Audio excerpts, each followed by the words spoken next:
సజీవుడును లోకరక్షకుడైన యేసుక్రీస్తు నామములో జీకేపీఎం ఛానల్ను వీక్షిస్తున్న మీ అందరికి కూడా ప్రత్యేకమైన వందనాలు. అందరూ బాగున్నారా? మంచిది.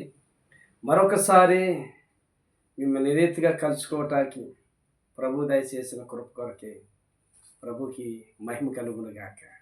మంచిది. ఈరోజు విశ్వాసం గురించి మనం మాట్లాడుకుంటున్నాం. నిన్నటి దినాన్ని కూడా విశ్వాసం గురించిన కొన్ని విషయాలు ప్రభు పాదాల దగ్గర నేర్చుకోవడానికి కృప చూపించారు.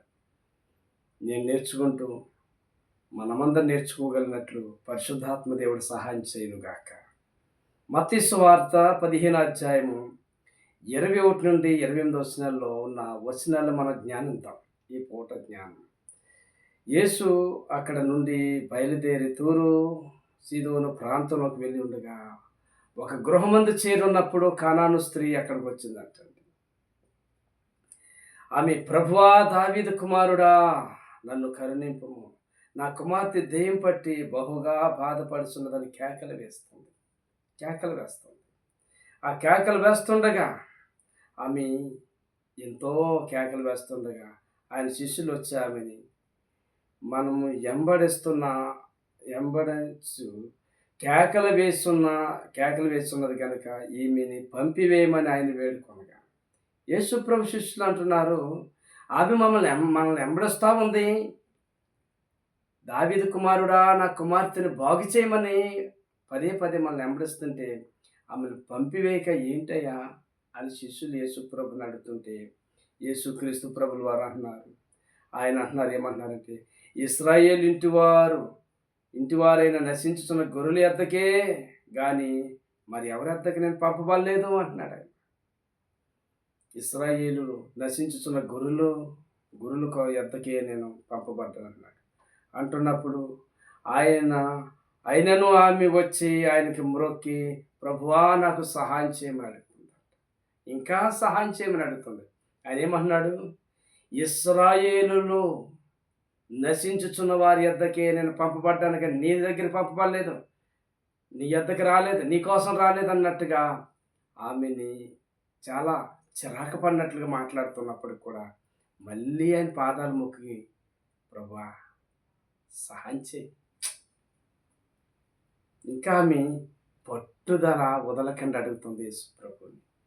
అందుకు ఆయన, పిల్లలు రొట్టెలు తీసుకొని కుక్క పిల్లలకి వేయట యుద్ధం కాదని చెప్పగా ఆమె, నిజమే ప్రభువా, కుక్క పిల్లలు కూడా తమ యజమానుల బల్ల మీద నుండి పడు ముక్కలు తినును కదా అని చెప్పాను. యేసు ప్రభువారు, నువ్వు కుక్క పిల్లవు, నా పిల్లలకి వేసే రొట్టె ముక్కలు నేను కుక్క పిల్లలకి వేయను, కుక్క పిల్లలకు సహాయం చేయను అన్నట్లుగా ఒక కుక్క పిల్లలాగా నీచంగా మాట్లాడుతుంటే ఎలాంటి వాళ్ళకైనా ఎలా ఉంటుంది చెప్పండి?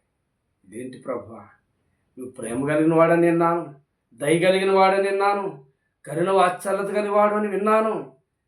ఇదేంటి ప్రభువా, నన్ను ఇలాగా దేశించుకున్నావేంటి, నన్ను ఇలాగా దూషిస్తున్నావేంటి అని అనలేదండి.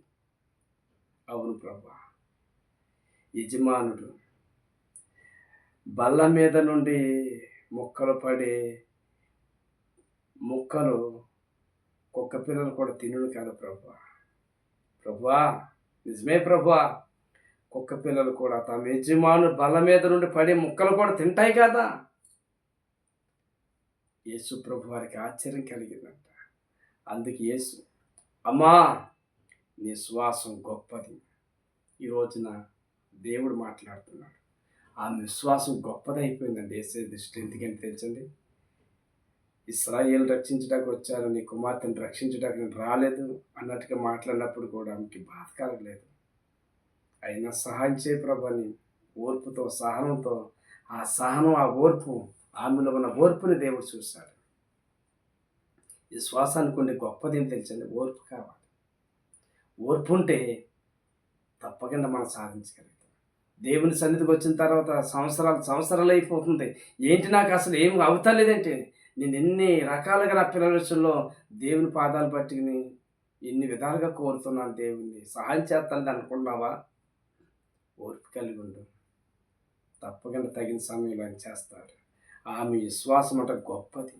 అమ్మా, నువ్వు కోరినట్లే నీకు సహాయం కలుగునుగా కానీ ఆమెతో చెప్పగా గడియలోనే ఆమె కుమార్తె స్వస్థత నంది బాగుపడెను. హల్లెలూయా! ఎంత గొప్ప కార్యం చేశాడు దేవుడు. ఎంత అసలు యేసుక్రీస్తు ప్రభుల వారు నీకోసం నేను భూమి మీదకి రాలేదన్నప్పుడు కూడా ఆమెకేమో నిరాశ వస్తుందేమో దేవుడు చూశాడు. ఆమెలో చింత ఏమైనా కలిగిద్దేమో యేసుప్రభు చూశాడు. ఒకవేళ నన్ను విడిచిపెట్టి వెళ్ళిపోతుందేమో యేసుప్రభు చూసుంటాడు బహుశా. ఒక్కొక్క పిల్లవు నువ్వు అని నీచంగా మాట్లాడినప్పుడు ఈయనెద్దకు నేనెందుకు వచ్చాను అసలని అని ముఖం చిన్నబుచ్చుకుని వెళ్ళిపోద్దని ఒకవేళ యేసుప్రభు పరిశీలించుంటాడు. కానీ అవును ప్రభా, కుక్క పిల్లలు కూడా తమ యజమానుడు బల్ల మీద నుండి పడి మొక్కలు కూడా తింటాయి. కుక్క పిల్లనే. అవునయ్యా, ఆమె తగ్గింపు కలిగిన జీవితం యేసయ్య హృదయాన్ని కదిలించగలిగింది. ఆమె ఎంతగా తగ్గించుకుందో యేసయ్య హృదయాన్ని కదిలించగలిగింది. నువ్వు కోరినట్లే, అవును నువ్వు కోరినట్లే నీకు అవును కాక నువ్వు కోరినట్లే. నీ పిల్లల విషయంలో దేవుని పాదాల దగ్గర అప్పటి నుండి ఎంతలా కోరుకుంటున్నావో కారణం అవుతా లేదా? దావీదు రాసిన కీర్తన గ్రంథంలో 20 అధ్యాయం 2 చూస్తే కనుక పరిశుద్ధ స్థలం నుండి నేను నీకు సహాయం చేస్తానన్నాడు. సియోనులో నుండి ఆయన నిన్ను ఆదుకుంటానని చెప్పిన వాగ్దానం ఇచ్చిన దేవుడు. 2025 అంతా కూడా నీ జీవితంలో ఎన్నో పరిహాములు దేవుని సన్నిధికి వెళ్ళి గోచాన్ని నీకు అవ్వలేదు అనుకుంటున్నావా? ఈ 2026లో దేవుడు నీకు వాగ్దానం ఇస్తున్నాడు. రేపు శుక్రవారం దేవుని సన్నిధిలోకి వెళ్ళు, పరిశుద్ధ స్థానంలోకి వెళ్ళు, ప్రార్థన చేయి. నా బిడ్డను బాగు చేయని ప్రార్థన చేయి. సెల్ ఫోన్కి ఈరోజు సొంతమైపోయారు పిల్లలు. సెల్ ఫోన్కి ఎడిక్ట్ అయిపోయారు. సెల్ ఫోన్ లేకపోతే బ్రతకలేనంత జీవితాలు అయిపోయినాయి పిల్లల జీవితాలు. ఆ దురాత్మ నుంచి విడిపించగలిగిన దేవుడు నా యేసుక్రీస్తు ఒక్కడే. ఈరోజు నీ పిల్లలు ఏ దురాత్మ పట్టి పీడిస్తున్నాయి? సిగరెట్ట, తాగుడా, ఇన్ని అక్ర సంబంధాలకు లోనైపోయారా? పిల్లల జీవితాలు పాడైపోతున్నాయా? పిల్లల జీవితాలు నాశనం చేస్తున్న దురాత్మలు నీ ఇంట్లో ఉన్నాయా? ఇదిగో పరిశుద్ధ స్థానంలోకి వెళ్ళు, విశ్వాసంతో ప్రార్థించి ఆమెకున్న విశ్వాసం కలిగి నువ్వు ప్రార్థన చేయి. తప్పకుండా నువ్వు కోరుకున్నట్లే దేవుడు చేయగాక చేస్తాడు. చేయగలిగిన దేవుడు 4 వచనం అంటాడు చూసారా, నీ కోరికలు సిద్ధింపచేసి నీ ఆలోచన యావత్తు సఫలం చేస్తానన్నాడు. కోరికలు అంటే ఈరోజు చాలామంది ఎన్నెన్నో కోరికలు, పిల్లల భవిష్యత్తు గురించి, పిల్లల యొక్క చదువుల గురించి, జాబ్ గురించి, వాళ్ళ యొక్క సంపాదన గురించి, వారికి ఉన్న అవసరాల గురించి ఎన్నెన్నో ప్రార్థన చేస్తున్నాం. అది కాదు నువ్వు చేయవలసింది. వారిని పట్టి పీడిస్తూ సమాజంలో చీడ పురుగులాగా తయారైనట్టు ఆ దురాత్మ శక్తులు చేత పీడించబడుతున్న నీ పిల్లల జీవితాలు విడిపించగలిగి బాగు చేయగలిగిన దేవుడు నేను ప్రకటిస్తున్నాను. యేసుక్రీస్తు ఒక్కడే. కనుక పరిశుద్ధ స్థానంలోకి వెళ్ళు, ప్రభు పాదాలు పట్టుకో, నాకు సహాయం చేయమని ఆమె అడిగినట్టు అడుగు. ప్రభు తప్పకుండా నీకు సహాయం చేయగలిగిన దేవుడు. నా తల్లి కూడా ఒకప్పుడు ప్రతి శుక్రవారాల ప్రార్థన కూడికి వెళ్ళి, మందిరానికి వెళ్ళి తన 2 కుమారుల విషయంలో ఎంతో ప్రార్థన చేసింది. ప్రార్థన చేసినప్పుడు దేవుడు తన 3 కుమారులు కూడా సేవ చేయాలని, తన 3 కుమారుల ద్వారా అనేక ఆత్మల రక్షణలోకి నడిపించబడాలి, నా 3 కొడుకుల ద్వారా అనేక ఆత్మలు నీ రాజ్యంలో చేర్చబడిలాగా నా పిల్లలను వాడుకో ప్రభని నా తల్లి ప్రార్థించింది. నా తల్లి ప్రార్థన ఆలకించి ఈరోజు ఇదిగో తన 3 కుమారులు దేవుడు వాడుకుంటున్నాడు. నీ ప్రార్థన కూడా ఆలకించగలిగిన దేవుడు, నీ ప్రార్థన కూడా ఆలకించే దేవుడు, నీ ప్రార్థనకు సహాయం చేసే దేవుడు, నువ్వు కోరుకున్నట్లే తప్పకుండా చేయగలిగిన దేవుడు. రేపు శుక్రవారం దైవ సన్నిధిలోకి వెళ్ళి మనస్ఫూర్తిగా కన్నీటితో ప్రభు పాదాలు పట్టుకుని వేడు. తల్లిదండ్రులుగా మనం ప్రార్థన చేస్తే మన పిల్లల జీవితాలు బాగుంటాయి. నీ పిల్లల జీవితాలు బాగు చేయాలని నీ శ్వాసం ద్వారా నీ పిల్లల జీవితాలు బాగు చేయబోతున్నాడు. ఈ 2026లో దేవుడు ఒక శుభవార్త, నీ పిల్లలు బాగు చేయగలిగిన వాడు, ఏ దురాత్మ శక్తులు పట్టి పిడుస్తున్నాయి వాటి నుంచి విడిపించగలిగిన వాడు, బాగు చేయగలిగిన వాడు. నీకు విశ్వాసం ఉంటే ఇప్పుడే ఏ స్థలంలో ప్రార్థన చేసుకో. అవును ప్రభా, కానాను స్త్రీ యొక్క విశ్వాసం నాకు దయచేయి ప్రభా. కానాను స్త్రీకి సహాయం చేసినట్లయితే నాకు సహాయం చేయ ప్రభా.